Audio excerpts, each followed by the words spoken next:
Assalamualaikum warahmatullahi wabarakatuh. Perkenalkan, nama saya Kaya Razalia Putri Rahman, nomor absen 17 dari kelas 12 IPA 3. Di video ini saya akan membuat video mengenai ulasan atau review tentang buku Islam. Buku yang saya review hari ini berjudul Maaf Tuhan Aku Hampir Menyerah, karya Alfi Al-Ghazi. Buku ini berisi dari 75 bagian yang setiap bagiannya terdiri 1-2 halaman. Buku ini menceritakan tentang kata-kata, motivasi, quotes yang bisa membangkitkan semangat hidup orang. Yang pertama ini, dia bilang bahwa kesuksesan yang sebenarnya adalah kesuksesan ketika kita berhasil menapakkan kaki kita di surga. Kenapa? Karena di dunia ini tuh cuma ada ujian-ujian saja, kayak termasuk dari kegagalan, keberhasilan. Nah, itu dua-duanya ini termasuk poin dari ujian dari Allah. Kenapa? Karena di saat kita merasa gagal, kita kadang nyalahin diri kita sendiri, nyalahin Tuhan yang lebih parah. Dan saat kita merasa berhasil, kita cuma ngebanggain diri kita sendiri. Kadang kita lupa sama Tuhan, kita lupa bersyukur. Makanya dari situ tuh disebut bahwa ini adalah ujian.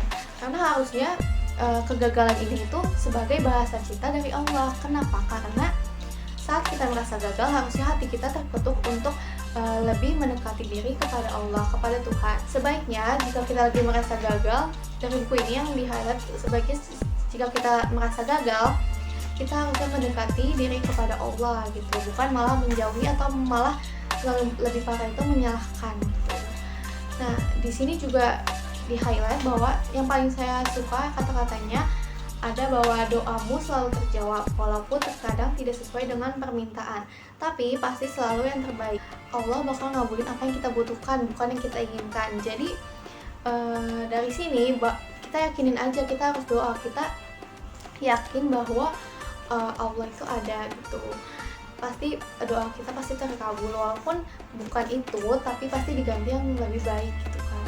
Nah, di buku ini juga kita diajarin bahwa doa itu sangat utama, doa paling utama, dan maksiat itu harus kita tinggalkan karena maksiat itu menjadi penghalang dari segala usaha-usaha dan doa kita. Nah, selain itu ada juga yang mengetuk pintu hati saya, yaitu ketika yang halal menjadi beban, yang haram terasa nyaman, sebenarnya surga seperti apa yang kita harapkan kalau kita saja masih merasa bahagia dan nyaman dalam kemaksiatan. Di sini juga dibilang bahwa pada akhirnya kekalahan yang sesungguhnya itu adalah kalah melawan hawa nafsu.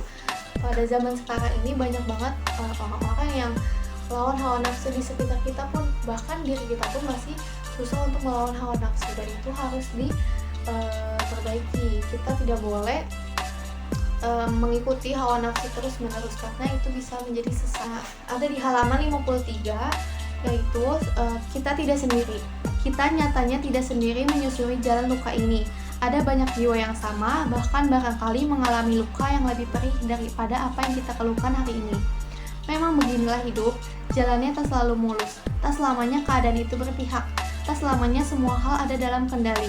Itulah kenapa kita harus selalu bersiap agar mampu menerima apapun yang akan terjadi, sepahit apapun itu. Kepahitan-kepahitan hari ini sejatinya adalah benih-benih kebahagiaan di masa depan. Setelah badai berlalu, insya Allah kita akan lahir sebagai pribadi yang lebih siap, pribadi yang lebih kuat. Semoga esok banyak hal baik berdatangan. Jadi gitu, banyak banget kata-kata dan motivasi yang bisa diambil dari buku tersebut. Mungkin sekian review dari saya, semoga bermanfaat. Wassalamualaikum warahmatullahi wabarakatuh.